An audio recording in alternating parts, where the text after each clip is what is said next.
We've been attracting some very high-profile converts to our position from within the scientific world itself. Neo-Darwinism, which has also been a key plank in the whole worldview of the scientific atheists, is itself in trouble, even among evolutionary biologists. Even the attempts to circumvent these theistic arguments based on the beginning in the first place or based on the fine-tuning end up requiring alternative hypotheses that themselves end up having tacit theistic implications. Where's the information coming from that makes that possible? It's coming from an intelligence. So what are you simulating in the lab? You're simulating intelligent design. I've made a calculation that actually shows that Dawkins is wrong. Welcome along. Today I'm speaking with Stephen Meyer. He's well known as an advocate of intelligent design. He's been at the forefront of that movement, has published many books in the area, including a very recent book called The Return of the God Hypothesis. And I'm going to be talking to Steve about that today and about the whole area of intelligent design, theism, and more. Thanks for joining me, Steve. Thank you for having me, Justin. It's great to connect at last. But tell me a little bit about how this whole area has changed in recent years. Do you sense something has shifted? I think there's been a very significant shift. And in fact, after I did the interview with Peter Robinson on Uncommon Knowledge, it was a three-way interview. He had John Lennox and Michael Behe and me all talking about the case for intelligent design in biology and in nature generally. Peter called me after the show went live and wanted to know if I thought the dynamics in the debate about intelligent design had shifted dramatically. And the reason he asked is that 3 years prior, he'd done another three-way interview with David Galarenter, the computer scientist at Yale University, and David Berlinski and me about the mathematical challenges to neo-Darwinism. It was an extremely popular podcast. He had, I think he's running at about 3.5 million views of that particular episode. But he had a lot of people who were theistically minded, even religious believers, still at that point in 2019, sort of warning him off any association with us and saying, hey, these guys are a walk on the wild side, you better be careful. He said he had some of the same people watch the interview with Behe and Lennox and me and say, these are amazing arguments. Why haven't I heard this before? Darwinism is in serious trouble. This intelligent design idea is very intriguing. I think what's going on in the Darwinian world, in the field of evolutionary biology, is itself part of the reason for that.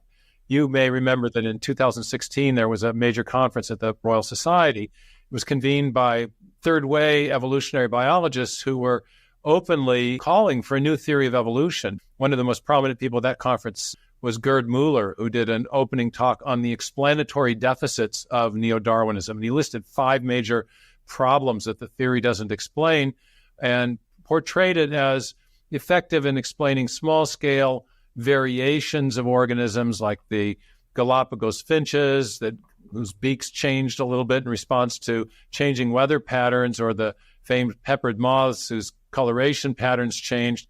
So the evolutionary theory, he says, explains those minor variations well, but not the major innovations in the history of life. And we need a new mechanism for that. And many people at the conference were saying that, or proposing things that they hoped would help. At the end of it, one of the conveners characterized the conference for its lack of momentousness, essentially suggesting that the conferees had done a good job of defining the problems associated with neo-Darwinism, particularly the lack of creative power associated with the mutation selection mechanism, but had come up with no mechanisms nor any broader theory that could compensate for the explanatory deficits of the received theory. Neo-Darwinism, which has also been a key plank in the whole worldview of the scientific atheists, is itself in trouble, even among evolutionary biologists. I think there's very exciting and powerful positive evidence for intelligent design, both in cosmology and physics, but also in biology. I could imagine, though, a skeptic coming back and saying, well, if the conveners of the conference were saying they didn't feel many solutions were on the table, certainly intelligent design isn't the one they should be reaching for, because that is a non-solution. You know, it's a typical objection that essentially it's got other gaps. It's just inserting a supernatural entity when we should be looking for further science to explain these things. I think it all begs the question as to the definition of science. And science has been defined in recent years by reference to a principle that has a fancy name from the philosophy of sciences called the principle of methodological naturalism. If you're going to be a scientist, you must limit yourself to strictly naturalistic or materialistic explanations of everything, irrespective of what the evidence may or may not show. And this is a principle that is of relatively recent vintage in the history of science. It goes back to the late 19th century. It was implicit in Darwin's argument in The Origin of Species. But if you go back even a bit further, if you go back to the period of the scientific revolution, you have people making design arguments as part of their scientific works. I was just talking to a very fine Newton scholar just the other day, Steve Snowballin, who did his PhD in Cambridge in the history and philosophy of science. And he's going to be giving a talk about how the role of natural theology in the most important work of science ever written, that is in the Principia, and then later in Newton's epilogue to the Principia, the General Scholium. So the idea that scientists must limit themselves to explanations that do not, in any case, invoke creative intelligence is something of recent vintage in the history of science. And in any case, it's intellectually limiting. Imagine if you go into the famed Assyrian Room, or you go into the British Museum and you see the Rosetta Stone, and you say, well, what caused these interesting etchings? If you're committed to methodological naturalism, you're going to have to say, well, it must have been something like wind and erosion or chemical etchings. That's not the best explanation, because that stone is carved with information in 3 separate languages. And we know from our uniform and repeated experience, which is the actual basis of scientific reasoning, that information always arises from an intelligent source. So what we've been arguing is that we want to let the evidence determine whether invoking a designing agent or invoking purely natural causes provides the best explanation for a given phenomena.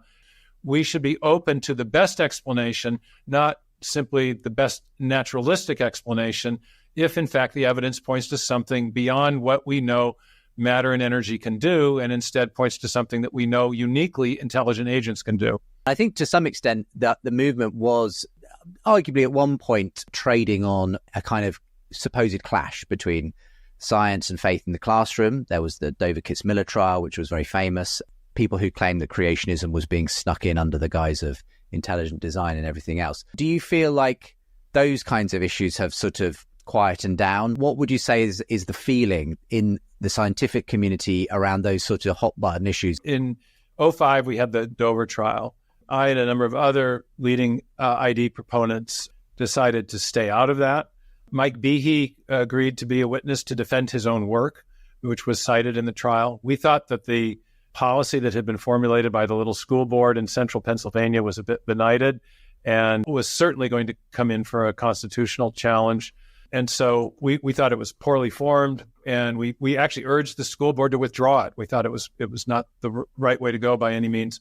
Nevertheless, the trial ended the way it did. The ruling that was issued only applies to a small jurisdiction in central Pennsylvania, so the constitutional status of teaching about the theory of intelligent design in American public schools is still yet to be decided. But we have no interest, at least right now, in pushing that.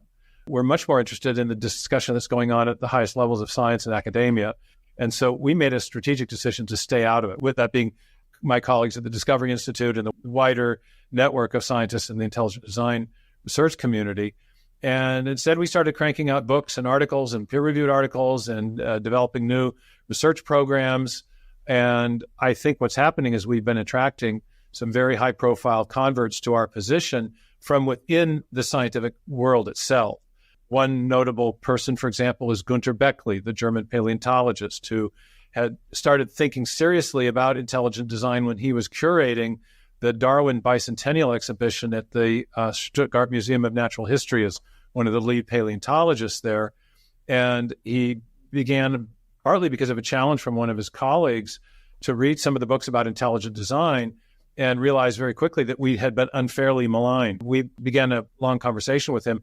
By 2016-17, he was not only ready to express public skepticism about Darwinism, but his support for intelligent design. David Glaringer, whom I mentioned, the chairman of the Yale Computer Science Department, encountered our mathematical argument against the creative power of the Darwinian mechanism and was quite persuaded by it, and ended up writing a very influential book review of my book, Darwin's Doubt, and David Berlinski's book, Deniable Darwin, in the Claremont Review of Books. It was called Darwin: A Fond Farewell.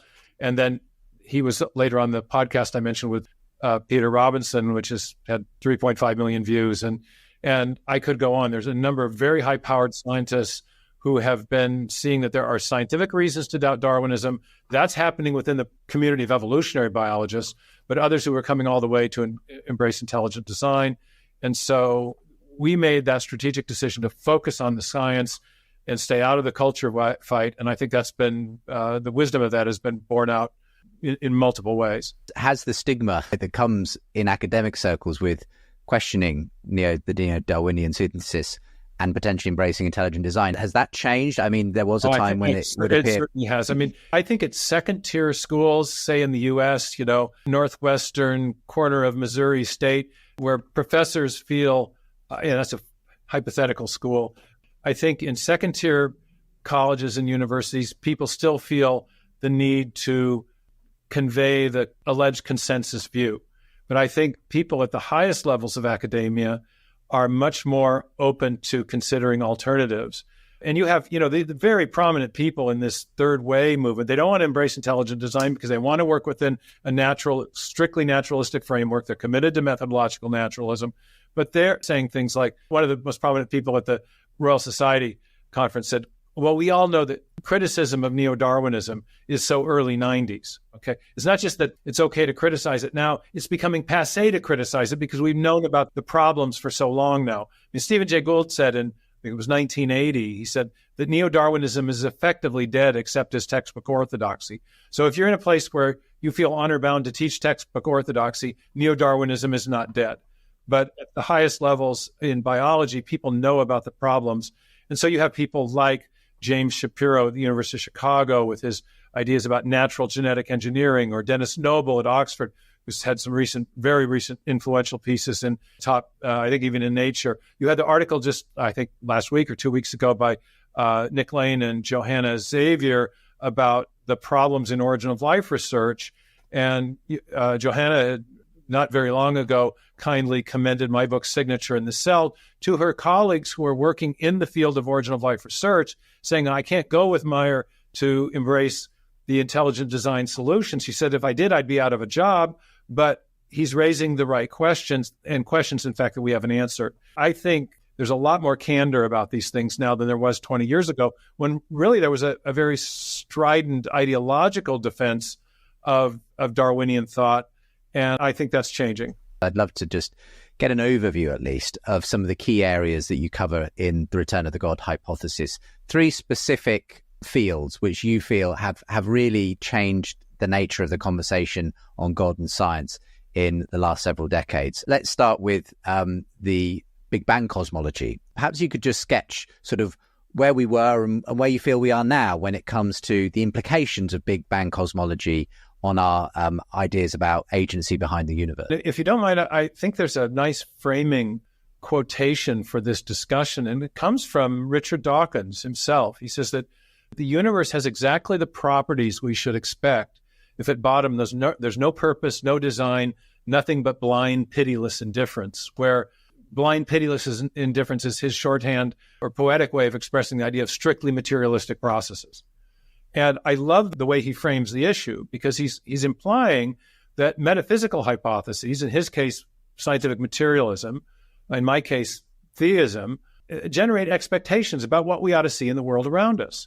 That metaphysical hypotheses, every bit as much as scientific ones, are testable against observations of the actual physical and biological worlds. And so the question I raise in Return of the God hypothesis is, well, is that true, though? Is it true that what we observe is what we'd expect on a materialistic understanding of the origin of the universe and the origin of life, and et cetera? And cosmology is the first place where I think it's pretty obvious that what the materialists expected to find is not what they actually ended up observing.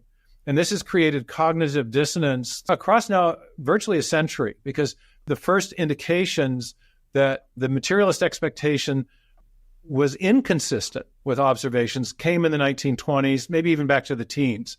The standard understanding of the origin of the universe was that there had not been an origin event, that the universe was eternal and self-existing It did not need an external creator. It had always been here, and therefore there was nothing external to it that needed to act to bring it into existence. It was what worldview scholars and philosophers sometimes call the prime reality. It was the thing from which everything else came, matter and energy in space and time. And the big discovery, at least by the 1920s, we were getting very strong inklings from observational astronomy that the universe was expanding outward in a roughly spherically symmetric way. This came from the redshift data that Hubble was collecting at the Palomar Observatory through his big 100-inch telescope. Previously, Vesto Slipher had been getting similar data about nebula before he knew that the nebula were actually galaxies. And so we had this observational evidence of an expanding universe. And just very simply, if you wind the clock backwards on that in the forward direction of time, the universe is expanding. But if you wind the clock backwards in your mind's eye, and you realize that the galactic material would have been closer and closer and closer and closer together at every point in the progressive past, till eventually you reach a limiting case where everything would have congealed to a starting point, and arguably the beginning of the universe itself. And you had a parallel development in theoretical physics with Einstein's development of general relativity. 1915, he realizes that from his own field equations that the universe must be dynamic and expanding. If gravity, as he's conceived it, is the only force operating in the universe, then all the material of the universe would congeal upon itself, and there would be no empty space. We would be in one big black hole.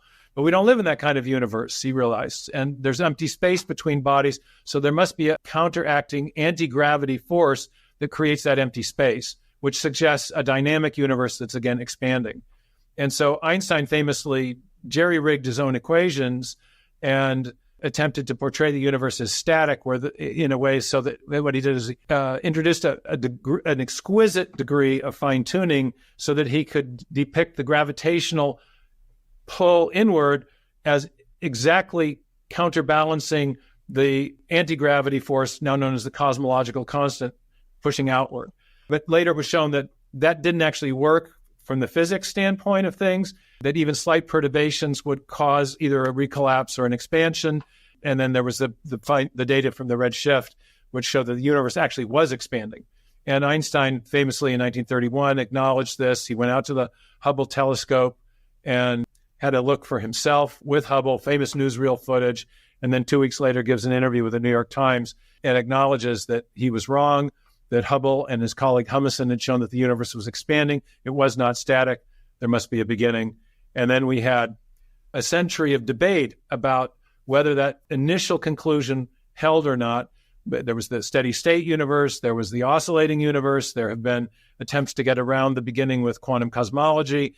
But eventually, I think the consensus now that the universe had a beginning and that even space and time are part of what came into existence, I think is completely unexpected from a materialistic standpoint. The universe does not seem to have been eternal and self-existent. It had a beginning in the finite past. Therefore, that does raise the ultimate question of causality. What could cause matter, space, time, and energy to come into existence? And that question, I think, has re-raised the ancient considerations from the cosmological argument. The way I argue the case in the God hypothesis is that the best explanation for the origin of the universe is something that must transcend matter, space, time, and energy. The kind of entity that has those attributes or that meets those criteria is something like a personal God, an agent capable of initiating a change of state and who has existence independent of the physical world. And God fits that bill, and therefore, the way I argue the case, that I think that either a deistic or a theistic God provides a better explanation for the origin of the universe than either a pantheistic or materialistic worldview. I guess a key question in all of this is whether the science, and you obviously cover this in great detail, does justify a beginning per se, because, and I'm not a physicist or a scientist in this area, but my basic understanding of one of the objections might be, well, at the point where you go back to that singularity, you're not dealing with normal physics anymore, time anymore. You're dealing with something quite different. Something very different is happening in those first tiny quantum seconds of the universe. And so to speak of it having been caused, doesn't necessarily apply when you're talking about a kind of a quantum field or fluctuation in quantum vacuum or whatever you might say. So is it legitimate to sort of say something must have caused this when you're talking about something very, very different to our normal experience at that point? It's a very perceptive question, Justin, and something that I deal with in the last 3 chapters of Return of the God hypothesis. And I think it's the most original material in the book. And that is that I show that, in a sense, there's a decision tree. If you're a naturalist, if you are content to allow observational astronomy and general relativity to provide our best understanding of cosmology, including the earliest part of the universe, you do definitely get to a beginning. You can circumvent that conclusion or try to using what's called quantum cosmology and invoking the idea that as you back extrapolate, you get to a point where the universe would be small enough that quantum effects would then come to predominate. We always have quantum effects with us, but they would predominate. And that's the idea behind quantum cosmology. And what I show in the book is that if your cosmology is based on general relativity and observational astronomy, you get to a definite beginning, and that raises a question of ultimate causation. But then I show that quantum cosmology itself has its own theistic implications. You have to get into some of the math of this, but basically what happens in quantum cosmology is that the earliest state of the universe is depicted as what's called a universal wave function. It's something that rather comes out of a universal wave function, which is not a physical state, but rather a description of mathematical possibilities. So you have this strange paradox in quantum cosmology where you get a physical universe out of pure mathematical possibility. And Hawking himself was very worried about this. He said, what puts fire in the equations that give them a universe to describe? And even more poignantly, Alexander Vilenkin, another advocate of quantum cosmology, in the end of his little book, Many Universes in One, says, before there was matter, space, time, and energy, what tablet were these quantum physical equations written on? Because he says mathematics in our experience is conceptual, and concepts exist in a mind. So if we're saying that the universe came out of math, essentially, are we really saying that the universe came out of a mind? And so I go into great detail on this in the chapters 17 and 18 in Return to the God hypothesis to show that in 2 separate ways, there is a way to circumvent the conclusion of an absolute beginning. Although even there, not entirely, because the singularity in quantum cosmology is never eliminated. It's eliminated as an intermediate step in a mathematical transformation that Hawking performs, but he acknowledges that intermediate step exists in the realm of imaginary numbers and has no physical correlate. And so if you convert back to real numbers, the singularity reappears. So in Vilenkin's quantum cosmology, there is still a singularity, an absolute beginning. It's also presupposed in the Hawking-Hartle model and is not really eliminated, except as Hawking himself acknowledges, as a mathematical trick. So the first thing to say is that you don't actually get rid of the beginning in quantum cosmology. But secondly, the attempt to get rid of it depicts the universe as arising out of a purely mathematical state. A quantum field, quantum foam, is not a physical state. It's a description of mathematical possibilities. And even beyond that, the mathematical possibilities have to be constrained in order to get a universe like ours as the natural outcome. And so those mathematical possibilities are constrained by the choice of the physicist. And so you have a big, hairy equation in quantum cosmology called the Wheeler-DeWitt equation. It's the analog to the Schrodinger equation in ordinary quantum mechanics. It has an infinite number of solutions because it is a type of differential equation that has an infinite number of solutions. So the quantum cosmologist says they'll explain our universe if the solution to the equation gives a wave function that includes our universe as a reasonable possible outcome.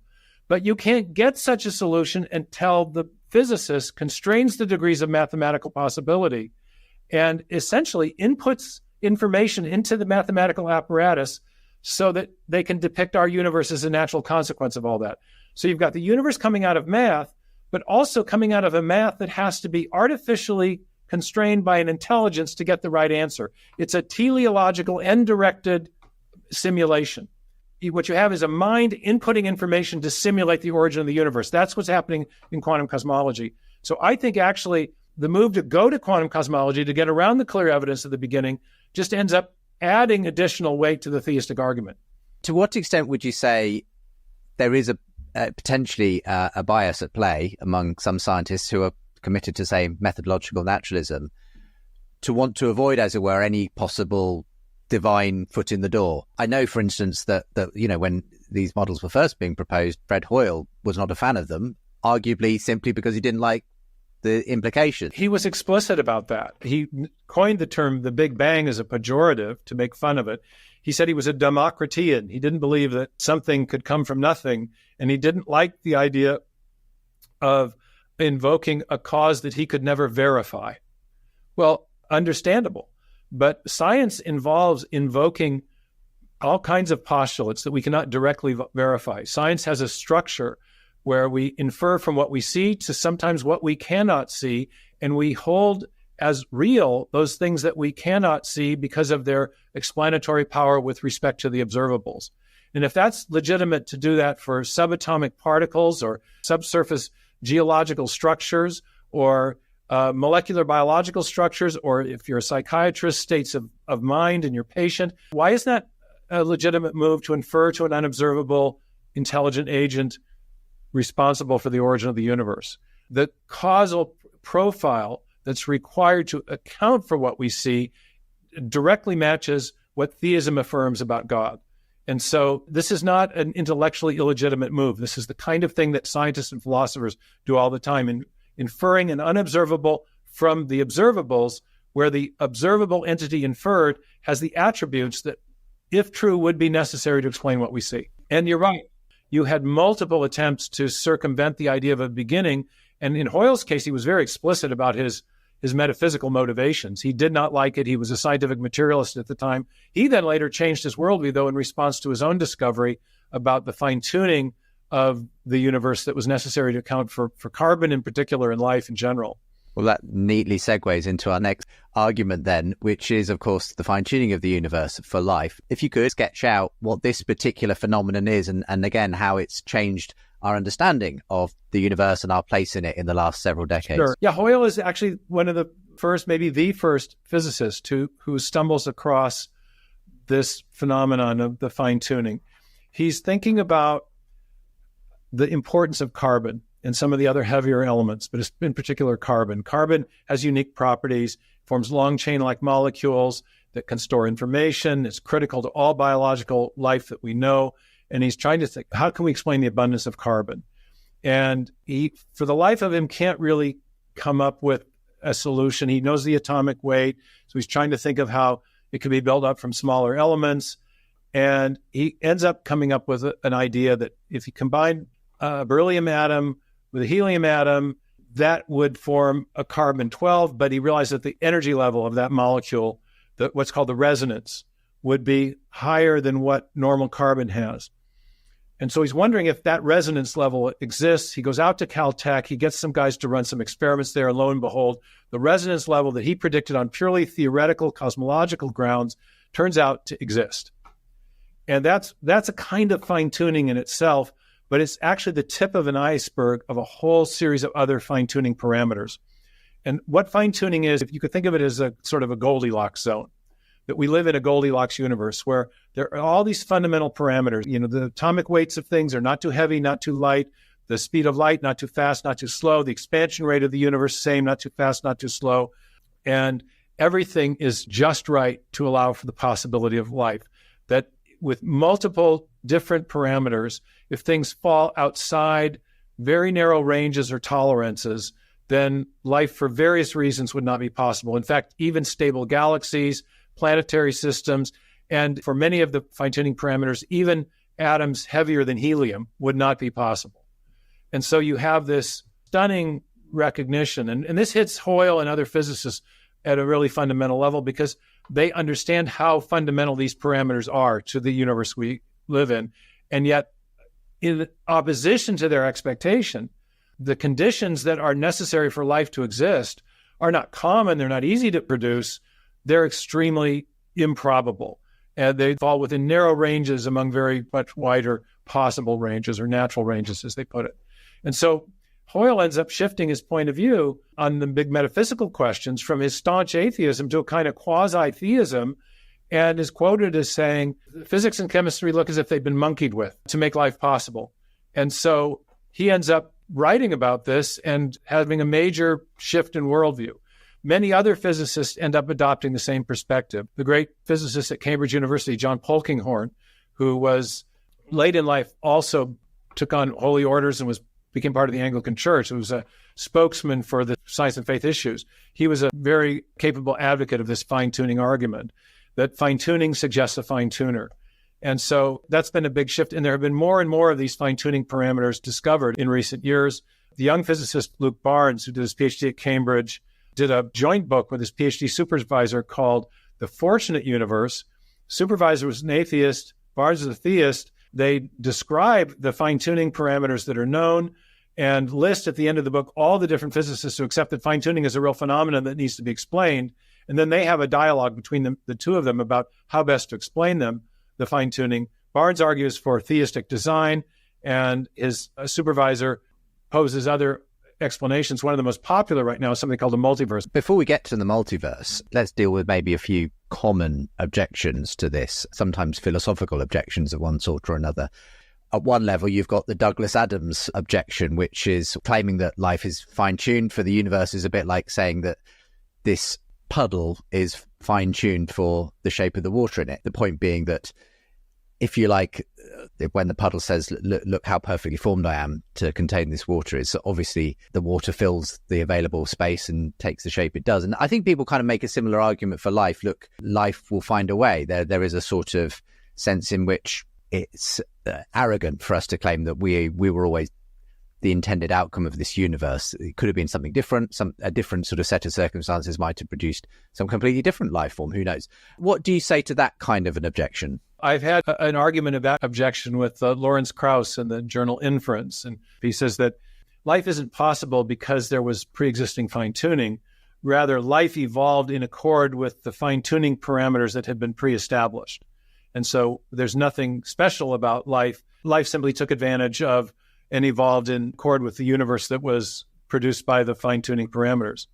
The problem with that is you can't get stable galaxies, planetary systems, atoms heavier than helium. The fine-tuning is a necessary condition of there being any subsequent evolution at all. In other words, the fine-tuning is prior to any even possible evolutionary process. So you can't say that, well, of course, evolution accommodated what was present. There wouldn't be anything present to make evolution possible if it weren't for the fine-tuning. It's that primary and that fundamental. And there are multiple types of fine-tuning. There's the fine-tuning of the laws and constants of physics, and there's the fine-tuning of the planetary system. Then even at a very fundamental level, there's the fine-tuning of the initial conditions of the universe, sometimes called the initial entropy fine-tuning, which is the arrangement of mass energy in the initial plasma state of the universe. Turns out that it's exquisitely finely tuned. This is the number that Roger Penrose, the calculation that he made, that it's hyper exponentially fine-tuned, 1 part in 10 to the 10 to the 123. So you've got stuff that's set from the very beginning that's necessary to even getting basic chemistry off the ground. I don't think that objection works. I think it's facile in a way. Sounds good. It's like the old Abraham Lincoln thing about, isn't it great that the man's legs are just long enough to reach the ground? That's funny because the law of gravity is actually what we would say is responsible for that.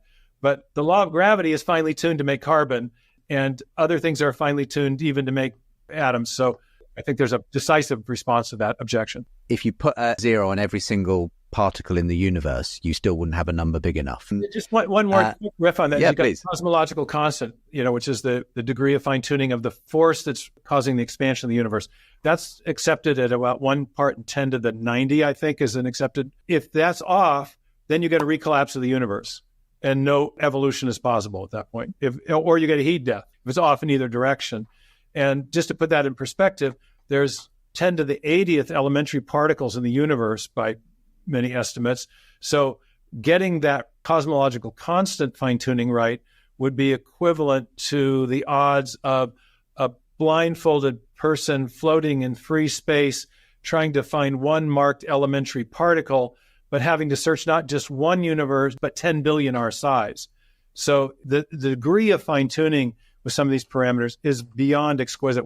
We simply don't have modifiers and adjectives to capture this. So one other quick objection before we get to the big one, the multiverse. Yeah.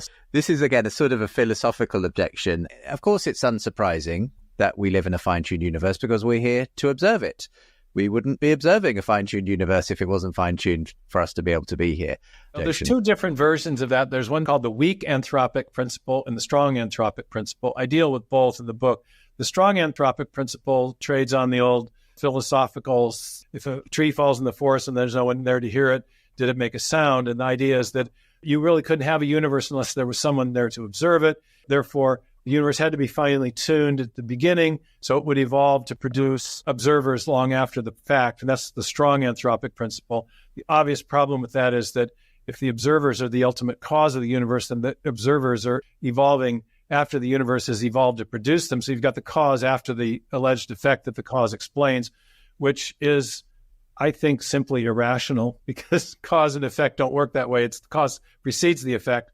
The weak anthropic principle is a little more subtle. Martin Gardner, the former editor of, I think, Scientific American, he talked about all the different anthropic principles. And when he got to the strong anthropic principle, he called it not the SAP for strong anthropic principle, he called it the completely ridiculous anthropic principle and gave it the name crap. So the weak anthropic principle is a little more subtle. It says that we shouldn't be surprised because, of course, we live in a universe that is consistent with prior conditions that are consistent with our existence.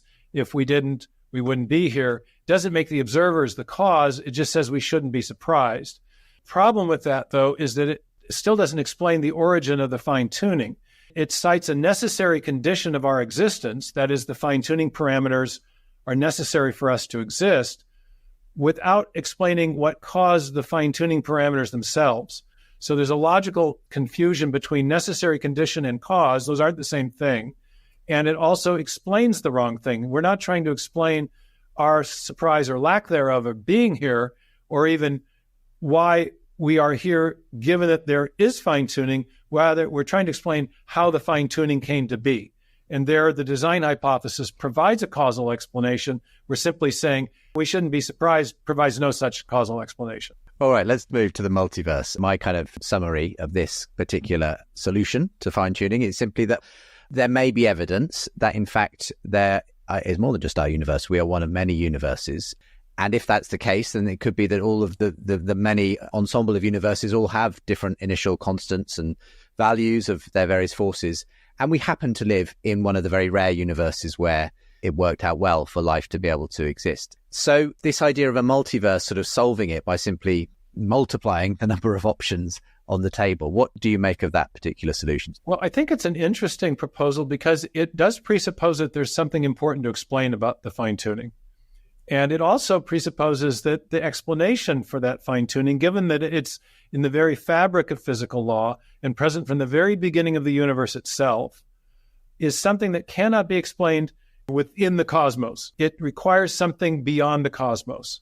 And whereas theists have posited an external transcendent intelligence, what the multiverse proponent does is posit an external to the cosmos ensemble of other universes. It's still, in a way, supernatural in that sense.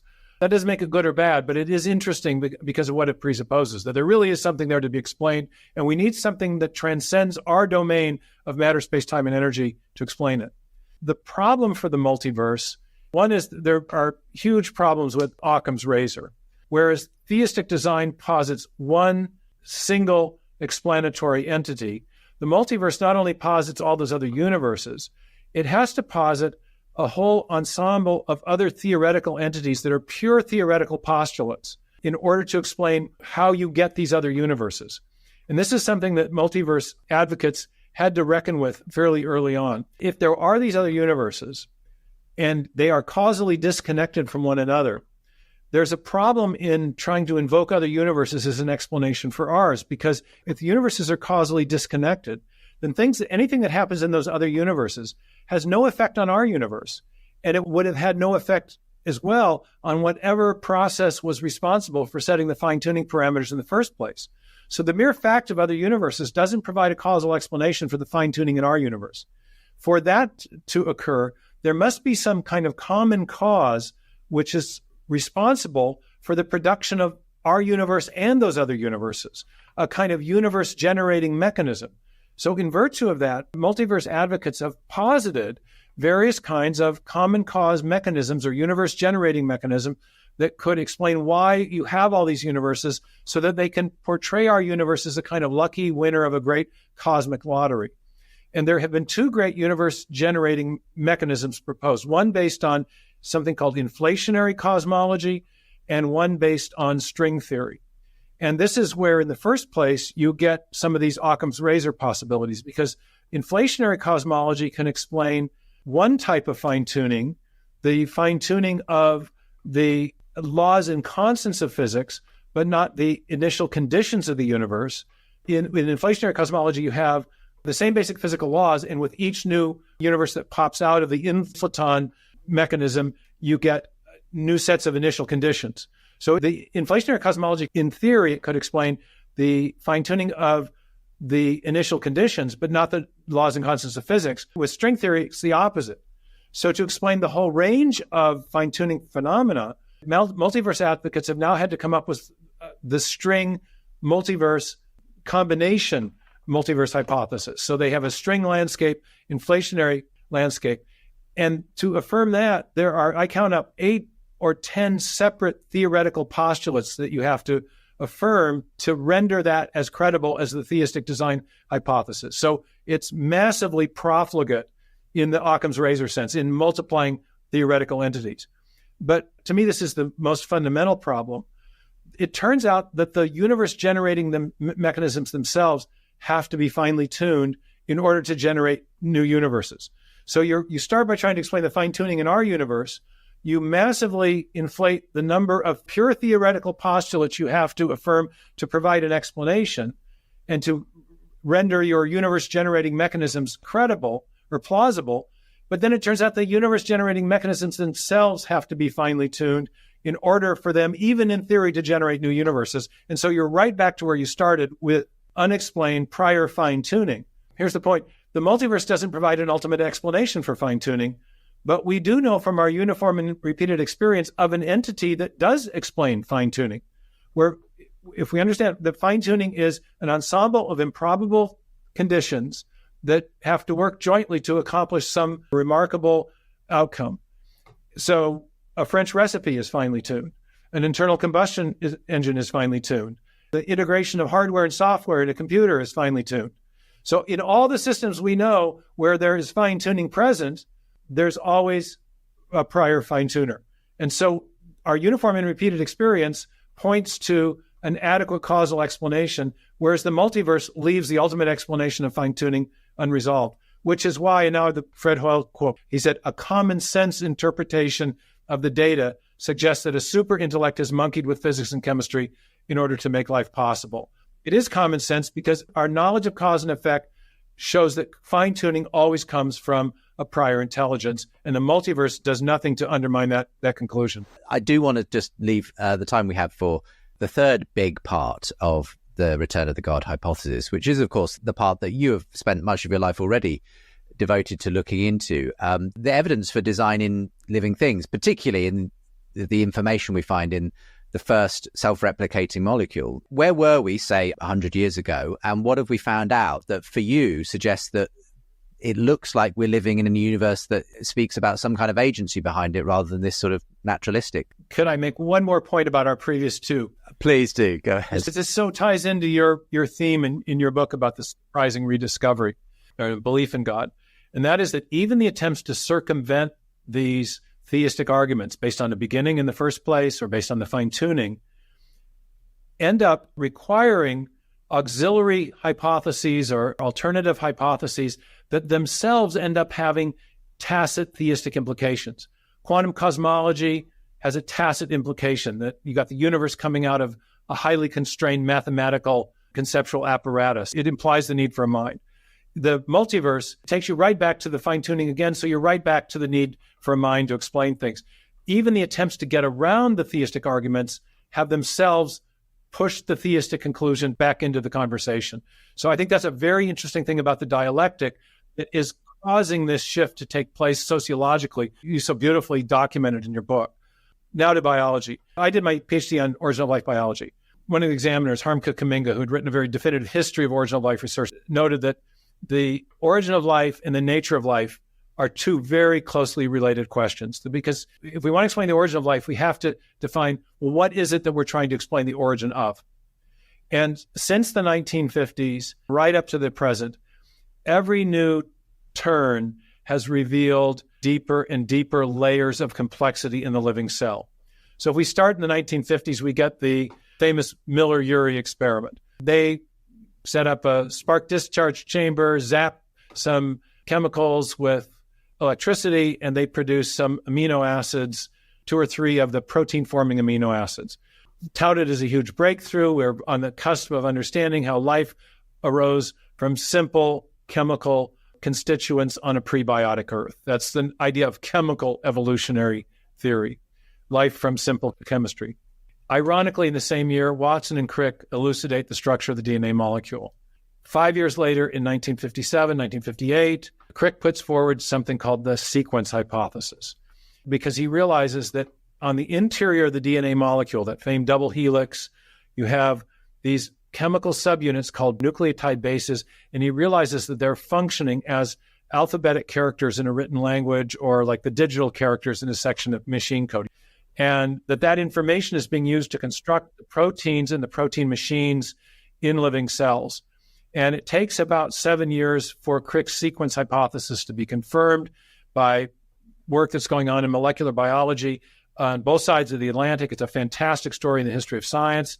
But by the mid-60s, it's beginning to dawn on biologists in particular, but others as well, that we do indeed have an information storage and transmission and processing system inside the cell, and that you can't really build anything in life without the information in the DNA, at least. Later, we discovered there's other layers of information stored in life. There's the epi or ontogenetic layers of information, but even setting that aside, just taking us to the mid-60s in molecular biology, we now have something that's been revealed that completely destroys the 19th century idea of the cell as a simple homogeneous globule of plasm, as Huxley put it.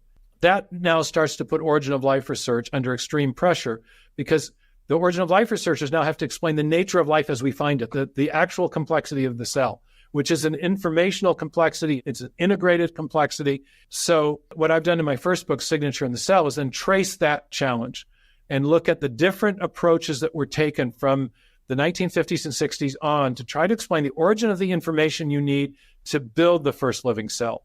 It's very much like in our computer world, where if you want to give your computer a new algorithm, function, you want to give it a new app, operating system, you've got to provide code.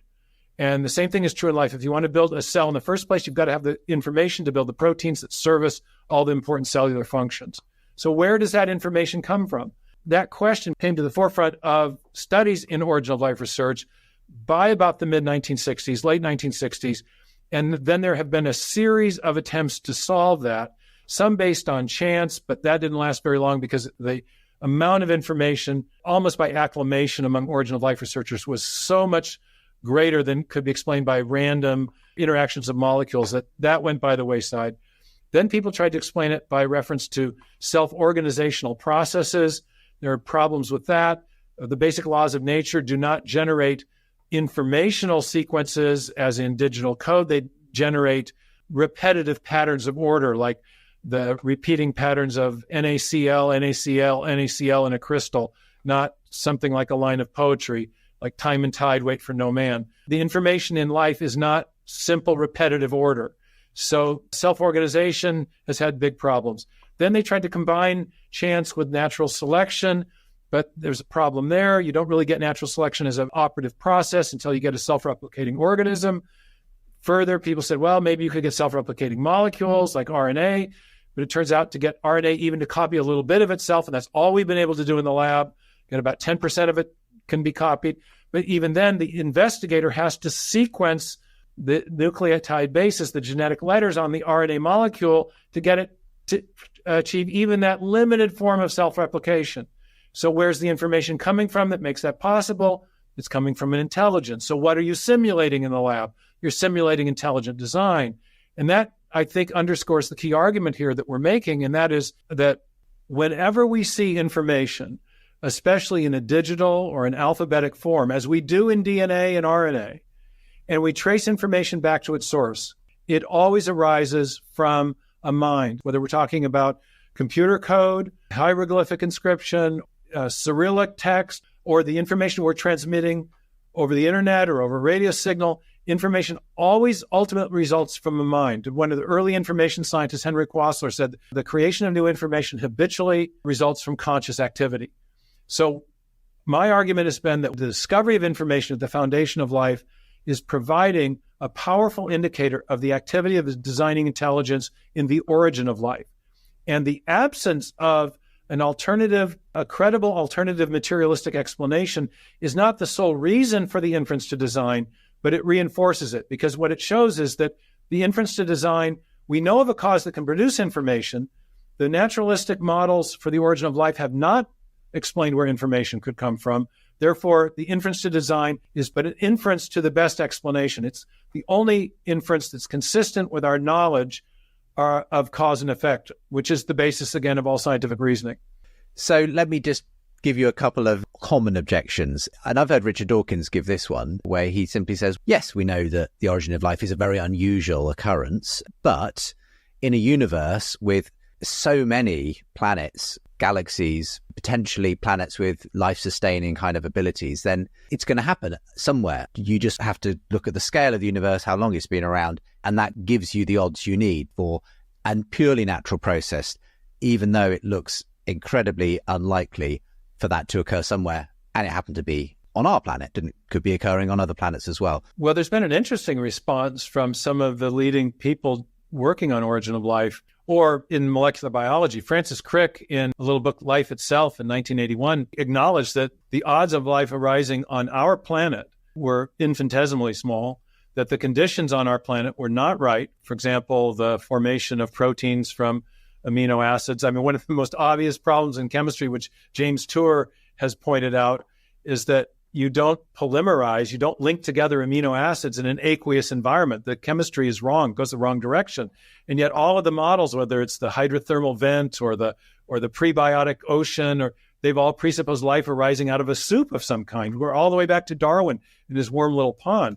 So the conditions here were not right for the spontaneous chemical origin of life. And so what Crick proposed was something that Dawkins himself also entertained, which is the idea that life was either evolved somehow on some other planet and then was seeded here by an intelligence. Maybe a cheeky point on my part, but it's something that I think underscores how difficult the problem is from the standpoint of prebiotic chemistry. But I've made a calculation in Signature in the Cell that actually shows that Dawkins is wrong, that the entire universe does not have what are called the probabilistic resources to explain the origin of the first crucial biomolecules by chance alone. And remember, natural selection always operates after the fact of random variation. So you can't invoke natural selection until you get something like a self-replicating RNA molecule or system of molecules or a protein DNA replicating system. So in Signature in the Cell, I made a calculation about the chance origin of a protein molecule. You could do a similar calculation for a DNA or an RNA molecule.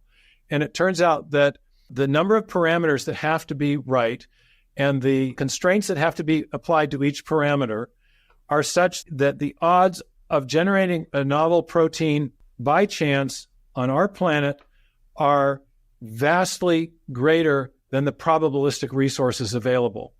And so it comes down to, if every event in the history of planet Earth from the Big Bang till now, where an event is defined as an interaction between elementary particles, were devoted to looking for one of the extremely rare combinations of amino acids that would give you a folded protein, you would not have nearly enough time to search but a tiny space of the possibilities, such that it would be always overwhelmingly more likely that such a random search would fail than succeed.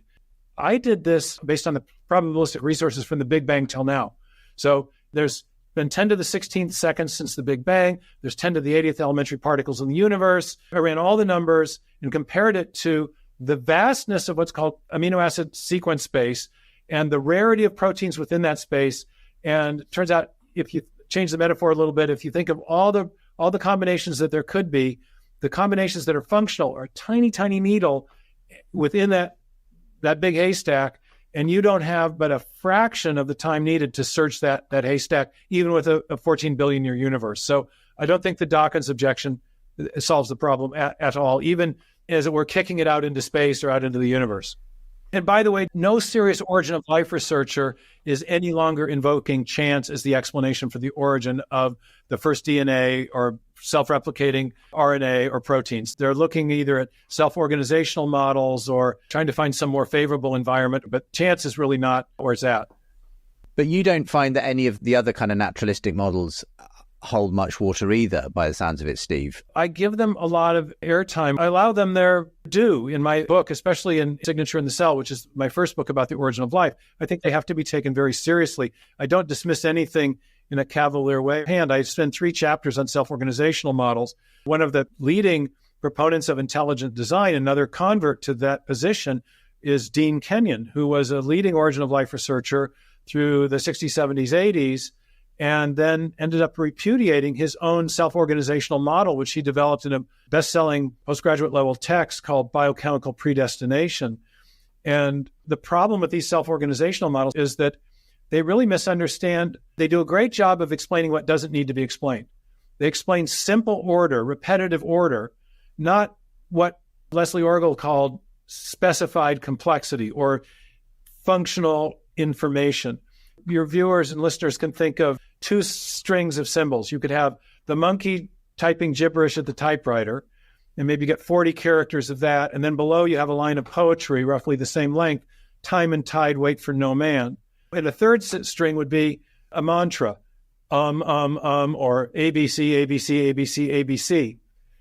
Self-organization does a nice job of explaining repetitive order, like a crystal, NaCl, NaCl, NaCl.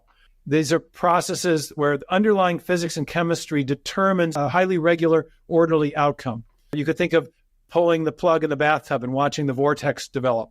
So the physics of that, the Coriolis forces and gravity, will give you that nice orderly structure. But that's not what we have in life. We have not simple order, not mere complexity like the monkey at the typewriter, but a complexity that defies reduction to a simple algorithm or law, which is nevertheless specified to achieve a function. And that's what we have with human language. That's what we have with computer code. And that's what we have with the coding sequences for proteins and DNA. And Crick realized this very early on, that when we talk about information in DNA, we're talking about a specificity of sequence, and therefore not mere complexity or not simple order. And so self-organizational processes, it was a very innovative approach. It seemed to have promise, but there was a conceptual problem at the heart of it in misunderstanding what needed to be explained. We're not trying to explain order. We're trying to explain information in the sense of specified sequences for function. So if the field of origin of life in terms of these natural explanations is really going nowhere, and I hear other people like James Torr saying the same thing, I guess the question is, what would it take for design to kind of be taken seriously? Because I think there's almost an aesthetic problem that a lot of people have with the whole idea of moving from kind of trying to find purely physical explanations for the origins of life to what some people imagine, I think, as sort of a divine hand kind of basically putting a set of amino acids in the right place and in the right order and kind of creating, sort of intervening at that point, and then we can let natural forces take over. I think a lot of people just don't like the implication that God had to poke around in the natural order to get this going. It doesn't feel right. I even hear this from some Christians who don't like the idea of a kind of intervention in that way. Essentially, that's an aesthetic objection. I would prefer that the situation were otherwise. I've had some really nice interactions with Thomas Nagel, who's an extremely honest atheist, and he's famous for saying, I just simply do not want the universe to be the kind of place in which there is a person such as God. And I think, well, fair enough. And of course, the problem of imagining exactly what this looked like when it happened is not something that the theory of intelligent design can help people with. Our theory is a theory that retrodicts from effects back to a kind of cause without depicting in toto exactly how the mind interfaced with matter. In defense of that, I would say that you and I are doing something right now that is equally mysterious. none of us know, it's called the mind-body problem in philosophy. None of us know how our mental states, our intentionality generates information or physical actions in real time. That interface between mind and physical brain is not understood, but we can infer the action of a mind from the effects of a mind and the effects that a mind leaves behind in the physical world. We do that all the time. And that's what the theory of intelligent design does without attempting to answer the question, how did the mind of God interface with matter? What would it have looked like if you were there when the molecules were finding themselves into a proper arrangement to create a living cell? I'm afraid we can't help anyone with that, but we do want to argue that there is strong evidence that a mind played a role, even if we don't know exactly how to envision what that would have looked like when it took place. So I understand the aesthetic objection, our preference. It's easier to hope that we can somehow imagine some chemical reaction. But as James Tours pointed out, everything we know about chemistry shows that chemistry does not move in a life-friendly direction. Molecules don't care about life. And so we have to take what nature is telling us seriously. One person I just want us to finish by talking about, someone I've had a number of interesting conversations with, is Paul Davies. And I think he's been very shy of associated with intelligent design, and he doesn't like the word God, but he does seem to be reaching out for something transcendent when it comes to the way in which the universe has been organized. And one of the recent conversations I had with him on the subject of the origins of life, he said the directionality in the universe going from matter to life to consciousness, he said, I would also add comprehension to that. There's an arrow of time in the direction of comprehension. And if that is the case, if this is not just an enormous fluke, a happy series of accidents, then that to me comes very close to something like a meaning or purpose in nature. He said, I think that's a sort of religious feeling, what Einstein called a cosmic religious feeling. For me, that's one of the main things. When we even talk about the origins of life, why does inanimate matter go to all the trouble of becoming self-replicating and then becoming conscious and then becoming self-reflecting and able to even understand? It seems like that itself just seems like an interesting fact about the universe. It feels end-directed, which is to say teleological, which is to say designed. One of the most famous quotes from Davies is, the impression of design is overwhelming, speaking about the fine-tuning. His book, The Fifth Miracle, it's almost the same argument that I make in Signature in the Cell. He comes to the water's edge and then pulls back from saying what I would regard as the most logical conclusion of the analysis. He's also focusing on the importance of explaining specified complexity. And sometimes people have said, oh, this idea of specified complexity or specified information or functional information, this is just a concept that intelligent design people have dreamed up. Well, no, the term came from Leslie Orgel, one of the leading origin of life researchers, who said, life is not like a crystal that has repetitive order. It's not like static coming over a radio signal. It's not merely complex.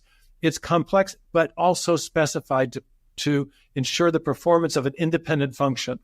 And that's what needs to be explained. Schrodinger talked about aperiodic crystals in life itself in his book, What is Life, in 1944. And in The Fifth Miracle, Davies talks about it. So people universally are recognizing the phenomenon that needs to be explained. That is specified complexity or specified information or functional information. And my argument has been that in our experience, we know of one and only one known cause for the origin of that entity, and that is mind. And therefore, when we find that at the foundation of life, we have a powerful indicator of the activity of the designing intelligence in the origin of life. And indeed, I would say in the history of life, because we have these big jumps in complexity that require further inputs of information.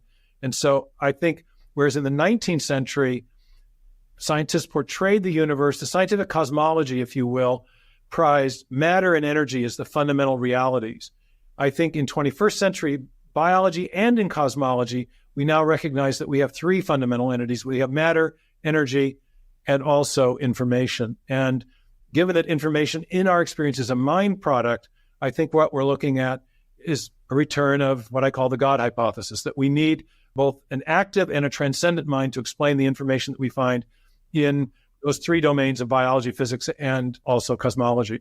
My book is called The Surprising Rebirth of Belief in God. It touches on science, but lots of other areas where I see there being a kind of a new openness to God as an explanation for things. In the science community then, do you think that we are moving in a similar direction, that actually through things like the fact that the neo-Darwinian synthesis just doesn't seem to be holding water anymore, the fact that we are having these extraordinary revelations about the nature of our universe, do you think that's actually coming back to God? Is that where people are ultimately landing? Or will it take, they say science progresses one funeral at a time, maybe it'll take a few generations before there's an openness to that? I see that happening in my experience, not only among some very seasoned and senior scientists who have had conversions. My interest in this whole topic began when I was early in my career, and I attended a conference where Alan Sandage announced publicly his conversion to Christianity, not in spite of scientific evidence, but because of it. He was a pretty well-known, hard-bitten scientific materialist who began to have a real deep and deliberative set of conversations with colleagues about the meaning of the new cosmology. And he realized that there was something in him that did not want there to be a beginning to the universe. And he realized that the reason for that was it had obvious metaphysical implications. At that same conference, Dean Kenyon announced that he had repudiated his own theory of chemical evolution and stated that it was now time for the philosophers to reopen the natural theological conversation, and that he himself was becoming sympathetic to the design hypothesis. That was very early in my career in the mid-'80s. And so I've had 35 years to think about this, and I found that there are many, many scientists who have been on that same exact trajectory. Gunter Beckley, Jim Tour, who has been a believer for a long time, but is increasingly interested in these origins questions and seeing that they do not point in the materialistic direction. And the other thing I'm seeing is that a lot of younger people, we have these summer programs for young people, and we're attracting an incredible amount of very energetic talent. And people are ready to look at biology in particular in a new way. Systems biology is a big new direction. And I think looking at biology as a design system leads to making predictions that can be tested in the laboratory. It leads to new approaches to studying life. And so it's not just a matter of saying God did it. It's a matter of saying if life was designed, then what else should we expect to find? Maybe that junk DNA isn't going to turn out to be junk after all, just to name one example. And it didn't. I think it's a new day in science, and there's a tremendous amount of energy around looking at life as a design system, looking at the universe as a design system, and then seeing where that leads. That is taking us back full circle to the scientific revolution. Newton's God hypothesis was not a science stopper. It was a science starter for him. And you'll be hard-pressed to find anyone in the history of science who was more productive than Newton was. So great to chat with you. Thank you, Steve, for the time. I do encourage anyone who's watching or listening to go and check out The Return of the God Hypothesis. I'll make sure there's a link from today's show.